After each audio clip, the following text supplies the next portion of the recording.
अमृतमय भक्त के लिए, प्रेमी उपासक के लिए यही जीवन, ये सब साधन मार्ग है। पर ये हर संप्रदाय के, हर साधना के उपासक के लिए ये अमृतमय श्लोक है। भगवान इस श्लोक में बोले हैं सुलभा, मैं बहुत सुलभता से उसको प्राप्त हो जाता हूँ। जैसे महाप्रभु बोले क्यों न बिन कष्ट रस सिंधु को पीजिए, तो कह रहे तस्याहम सुलभा, मैं उसके लिए सुलभ हूँ। सुलभ माने बिल्कुल सहजता से प्राप्त हो जाता हूँ। किसके लिए? बोले अनन्य चेता सततम यो माम स्मरत नित्य शाह, जो मेरा अनन्य चिंतन करता है, नित्य निरंतर चिंतन करता है, बस यही जीवन का लक्ष्य रहा है। गुरु कृपा से बच्चापन में ही गुरुदेव भगवान की बलिहारी यही बात डाल दी थी कि बच्चा निरंतर भजन करने से जो झांकी आती है प्रभु, हमें सब याद है, झांकी आती तब जानना चाहिए भजन, एक क्षण भी भजन न छूटे। ये संस्कार अगर कहीं भगवान की कृपा से और मार्ग का गुरुदेव उपदेश करते तो एकदम कोरा स्वभाव था वही पड़ता, पर भगवान ने जहां जैसे पहुंचाना होता वैसे ही, जैसे सन्यास मार्ग में भी थे तो हमारी निराकार में रति नहीं थी, गंगाधर भगवान शिव के रूप में आ सकती। अब हमें पता चला कि क्यों नहीं होने दी निराकार में, क्योंकि रूप में ही लाना था उनको कृपा करके, इसलिए निराकार में आसक्ति नहीं होने। तो उनका सारा पहले विधान होता है। गुरुदेव भगवान ने ये पिताश्री से कहा, पिताजी आए और कहा कि ये लड़का बाबा बनना चाहता है स्वामी जी। वो आते जाते थे घर में, तो सैमसी में उस समय स्वामी जी विराजमान, तो उनका पानी छोड़ जाओ, एक हफ्ता बाद ये घर भाग जाएगा, या फिर हम एक हफ्ता बाद मंत्र दे देंगे, तब जान लेना कि साधु बन ही जाएगा। तो स्वामी जी जैसी आपकी इच्छा छोड़ के गए। एक हफ्ते जो है गुरुदेव भगवान ईंट ढोवाना, झाड़ू लगवाना, बड़े कार्य करवाना, और जैसे पेड़ आदि आते सबको बांटते, हमें एक भी पेड़ा नहीं दी। शाम के एक बार भोजन की अनुमति पाल, 7 दिन तक चुपचाप शेष। फिर कहा अच्छा कल गंगा नहा के आ जाना, मंत्र दे दे। ठीक, सुबह गए स्नान करके तो पंचाक्षरी मंत्र दिया, मंत्र दे के कुटिया में गए, फिर उठ के आए, बोले सुनो आओ एक बात कहनी। बैठे, बोले द्वादशाक्षर मंत्र भी ले। तुम कहा जपेंगे कौन? बोले पहले तुम ये जपना, लेकिन ये रखे रहो, आगे काम आएगा। हमारी समझ में नहीं आ रहा था कि मतलब मंत्र 2 क्यों दे रहे हैं। ये पहले से भूमिका तैयार थी वृंदावन की, हमें पता नहीं था। द्वादशाक्षर मंत्र भगवान श्री कृष्ण का, पंचाक्षरी मंत्र सबसे पहले दिया। बाद में पता चला कि ये बीज तो गुरुदेव ने ही पहले बो दिया था कि जिस मार्ग से घूम के जाना है। वो कह रहे थे कि बाद में तुम्हें पता चलेगा, बाल्यावस्था थी, मेरी मति गति वहां तक पहुंच नहीं रही थी। और जपे पहला ही, बाद में जब भगवान शंकर ने इधर, तब मुझे समझ में आया कि बीज तो गुरुदेव भगवान ही अंदर से बो दिए थे पहले ही। ये कृपा गुरुदेव भगवान की हुई कि चित्त में बैठाल दिया कि निरंतर चिंतन करना यही संन्यास है, यही साधना है, यही भगवत प्राप्ति का स्वरूप। गुरु कृपा से पूरे जीवन भर एक बात रहे कि हम कभी एक सेकंड के लिए अपने आराध्य देव को ना भूले, पूरे जीवन भर इसकी चेष्टा गुरु कृपा से कर। अन्य सब बात थी साधन की, पर बात इसमें प्रधान ये थी कि भूले ना। जैसे हम गायत्री मंत्र भी जप रहे हैं नैष्ठिक ब्रह्मचर्य में, तो गुरु के द्वारा दिया हुआ पंचाक्षर मंत्र लिखा हुआ है, बार बार उसे देख रहे हैं या अंदर से देख रहे हैं, गायत्री मंत्र चल रहा है। बड़ी कृपा रही है, मन को भागने के अवसर नहीं मिले। अनन्य चेता सततम, इसीलिए हम आपको फिर कह रहे हैं बहुत जल्दी लाभ लेना है तो इसको डबल पटरी में फंसाओ। यह जो एक मन बहुत ठोर कर कहकर उसने सच उपायो, बहुत जगह नहीं लगता है कि एक प्रभु में लगाओ फिर संसार में से, प्रभु में ही 2 जगह लगा दो। बड़ी चतुराई से फांसा जाता है। यदि मंत्र से भाग रहा हो और तुम्हें कहीं रूप का अभ्यास हो भगवत कृपा से, तो रूप में फंसाओ, चरणों से लेकर के मुकुट तक, मुकुट से लेकर चरणों तक इसको फंसाओ। पर यह कठिन बात है, रूप आना कोई साधारण बात थोड़ी। तो डबल नाम में फंसाओ। जैसे कल कहा था कि शरणागत मंत्र चल रहा, राधा लिखे, राधा बार-बार, और शरणागत मंत्र जा कहा जाएगा। तो जब गायत्री जी जब करते थे अनुष्ठान पुरस्चरण का, तो सामने पंचाक्षरी मंत्र लिखा हुआ है, गायत्री मंत्र चल। अगर हम जरा सा भी चूकेंगे तो या तो मंत्र छूटेगा और या तो वो दृश्य छूटेगा। बिल्कुल मन को कोई जगह नहीं रखते थे, कोई जगह नहीं। अनन्य चेता, ये बहुत बड़ी सिद्धि, बहुत बड़ा लाभ है कि अन्य कुछ स्मरण ना हो। इसका अभ्यास आप कर लीजिए, फिर नशा तो ये चढ़ा, ऐसा नशा चढ़ता है, ऐसा लगता है जैसे खोपड़ी घूम रही हो और उसके साथ मंत्र घूम रहा हो। ये ऐसे करो तो पका जैसा दर्द होने, एक एक नस नाड़ी मंत्राकार। न भोजन की इच्छा है, न किसी के देखने की इच्छा है, इच्छा रहित केवल तलाकार वृत्ति, मंत्राकार वृत्ति। अब इतनी प्रपंच की वृत्तियां फैलाए हुए, इतना बहिर्मुख हो, कैसे बात समझोगे अंतर की। अनन्य चेत, भगवान कह रहे मैं सुलभ हूँ। काशी में प्रतिदिन ये होता, आज महादेव जी साक्षात आए, सुबह से तैयारी हो जाती। आज महादेव घाट में ही रहते, पंडों की छतुरी के नीचे तपती हुई धूप, तो घाट में धूप ऐसे ज्वाला सी लगती, वो छोटी सी छतुरी, उसी के नीचे दोपहर रात्रि वहीं 2 बजे तक तो तपती थी फर्श, और 2 बजे के बाद स्नान करके महादेव जी विश्वनाथ जी पहुंचे। बस रोज आज तो एक दिन इतना आनंद था कि आज तो बस आ ही रहे हैं, ऐसा आ ही रहे। जैसी भावना करोगे, जा पर जाकर सत्य सने हो, सो तो ही मिले न कुछ संदेह हो। भयंकर जटाओं का बोझा ऐसे, इतना बड़ा हाथ में त्रिशूल लिए, देखा दोपहर में नग्न पैर। अब अपने जो जहां पागल है वही उसका साष्टांग दंडवत, मौन कुछ बोले नहीं। हम तो बस वैसे स्तब्ध, जैसे कोई जड़वत बाद में विचार आया, इसका मतलब क्या, मैं ही मैं हूँ, दूसरा अलग से देख ले की भावना मत करो, कण कण में मैं विराजमान। एक दिन भाई जी के प्रति बहुत आकर्षण जब था, एक स्वप्न देखा कि स्वप्न में हम भाई जी से पूछ रहे कि मुझे श्री कृष्ण की प्राप्ति कब हो। इसके बाद की बात, भाई जी ने ऐसे चश्मा करके ऐसे देखा, राधा बाबा बगल में बैठे और कहा जब श्री कृष्ण बन जाओगे तब श्री कृष्ण की प्राप्ति। जगने पर बहुत विचार करने पर फिर यह कि श्री कृष्ण बन जाओगे, भाई जी का तात्पर्य क्या था। तब सुन, मन कृष्णाकार, बुद्धि कृष्णाकार, चित्त कृष्णाकार, अहम कृष्णाकार, तब कृष्ण साक्षात्कार हो गया। नित्य युक्तस्य योगिनः तस्याम सुलभा पार्थ नित्य युक्तस्य योगिनः। नित्य युक्त हो गया जिसका चित्त प्रभु को छोड़कर किसी भी भोग भूमि में, किसी भी ऐश्वर्य में, किसी भी सिद्धि में, जैसे किसी को लगता है कि ये चमत्कार दिखाना, कोई भी चमत्कार दिखाना बहुत कठिन बात है। अगर भगवत दर्शन का लक्ष्य ना हो, भगवत प्राप्ति का लक्ष्य ना हो, तो कोई भी चमत्कार ऐसे करने में है कोई बहुत बड़ी बात मत समझ। बस ये है कि इधर अगर स्वीकार किया तो उधर गेट बंद हो जाएगा, इसीलिए पिट जाते हैं, गाली सुन लेते हैं महात्मा जन, लेकिन प्रयोग नहीं करते अपने भजन का, प्रभु के पास जाते हैं। ऐसा ना समझे ना क्यों चमत्कार पीछे घूमते हैं। केवल बस एक बात है कि अगर इधर लगे तो उधर का गेट बंद हो जाएगा। तो इतनी दुर्लभ बात बनने जा रही है, किसी को प्रमाणित करने के लिए कि हम महात्मा, हम भजनानंदी, हम चमत्कारी है, अपना गेट बंद करवा ले तो मूर्खता ही होगी ना।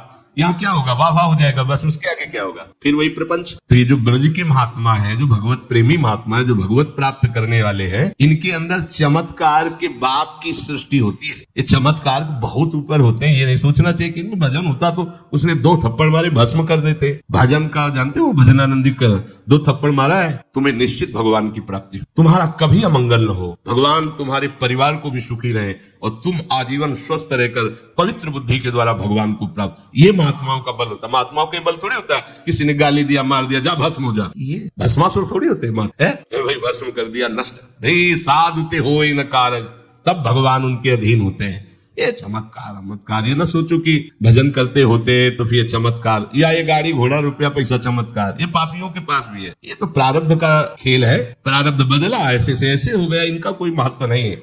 महत्व है नित्य युक्तस्य योगिनः। तुम्हारा चित्त निरंतर आराध्य देव में युक्त है कि नहीं। किसी भी ऐश्वर्य, किसी भी भूमि, किसी भी पद का कोई भी संबंध, आश्रय, चिंतन नहीं। ये हुआ अनन्य चेता। जैसे पतिव्रता स्त्री का मन केवल पति के ही सुख में निमग्न रहता है, पति का चिंतन, पति की बातें, पति वो उसी में मगन है। पति के सिवाय उसके मन में अन्य किसी पुरुष का राग पूर्वक चिंतन कभी होता ही नहीं। जैसे शिष्य का गुरु के सिवाय कहीं चिंतन नहीं होता। पतिव्रता पत्नी का मन, प्राण, तन सब पति के ही सेवा में, चिंतन में, मनन में। जैसे शिष्य का गुरु के ही तन, उनकी सेवा में मन, उनके आज्ञा के पालन करने में एक एक चेष्टा गुरु की प्रसन्नता के लिए। कोई दूसरा इष्ट शिष्य का होता ही नहीं है। शिष्य का कोई दूसरा इष्ट नहीं होता। ऐसे शिष्य को अपने गुरुदेव में ही भगवान का साक्षात्कार हो जाता है। क्योंकि पर्दा हटा तो देख लिया कि प्रिया प्रीतम मुस्कुराती हुई बैठे। श्री भट्ट देवाचार्य जी के पास जब हरिव्यास देवाचार्य जी आए तो कहा, भगवान हम शिष्य बनना चाहते हैं। तो उनका, तुम्हें हमारी गोद में कुछ दिखाई दे रहा है? तो कहा, ऐसा में कुछ तो नहीं दिखाई दे रहा है। तो उनका, फिर अभी तुम जाओ गिरिराज जी की 12 वर्ष परिक्रमा करो,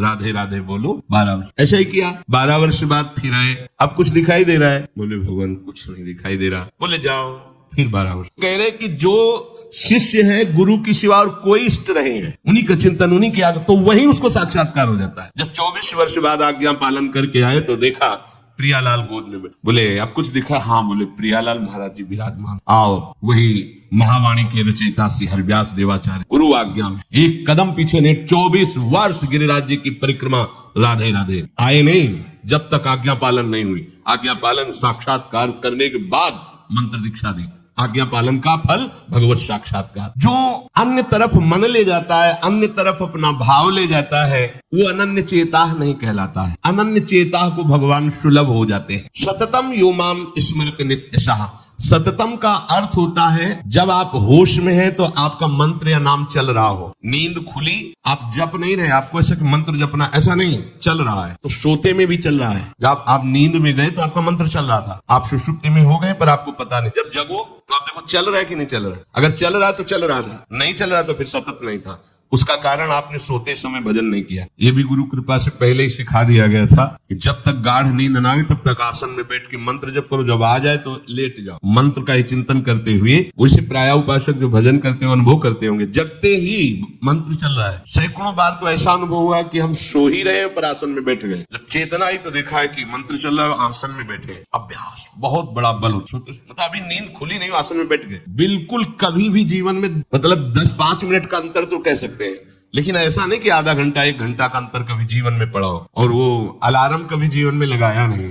गंगा किनारे कहाँ अलार्म। अभ्यास बहुत बड़ी ताकत होती है, बहुत। आप सोचो, अभ्यास नहीं तो नेत्र खोल के भी निशाना नहीं लगा सकते। अभ्यास है तो शब्द पे गोली मार देगा, आवाज हुई ठीक वही गोली लगेगी। अभ्यास बहुत बड़ी ताकत होती। अभ्यास इतना भजन का सततम योमम स्मृति नित्यशः, बहुत कठिन लग रहा है, पर एक बार मन पकड़ लेगा तो बहुत आनंद आएगा।